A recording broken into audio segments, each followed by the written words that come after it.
if that was my mother or my sister. I really don't know what I would do. A man charged in the deaths of 4 Indigenous women in Winnipeg pled not guilty to 4 counts of first-degree murder earlier today as a process to find justice for the families of an unknown woman named Buffalo Woman.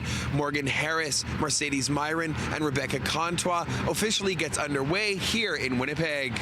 In court, a bald but gray-bearded Jeremy Skibicki answered not guilty 4 times as he was read the charges around the 4 deaths, which police say took place between March and May of 2022. The courtroom was standing room only at times as the deaths and subsequent charges has spurred further calls for action to protect Indigenous women, girls, and Two-Spirited community members in Winnipeg and across Canada. Oh, I've been hoping for a conviction right from the start. Dana Kobnitsky, a supporter of the victims' families and a distant relative of 24-year-old Contois, was outside of the courthouse on Monday, saying she's hoping for a conviction in the trial set to start in spring, not hiding her anger. To be honest, if I was a judge, I'd say send him to the women's pen and put him in the yard for all the women. Sorry, but let's see how tough he really is, you know? This is not okay to do to anybody.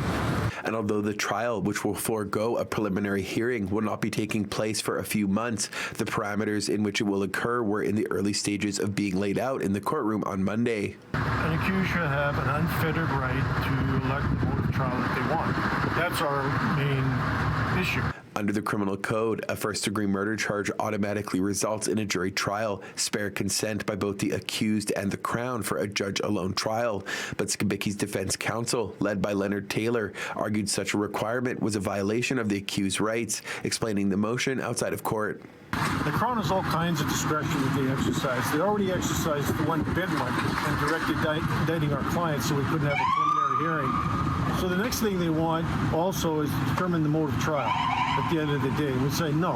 You have to. At some point, you're going to say stop to this. King's counsel, led by Chris Vanderhooft, argued in court that case evidence by defense to support the motion was, quote, rather thin, end quote, and that the criminal code was clear. With Chief Justice Glenn Joyal set to deliver his decision on the motion Tuesday, when pretrial evidence submissions are set to begin. In Winnipeg, Morgan Modjeski, City News.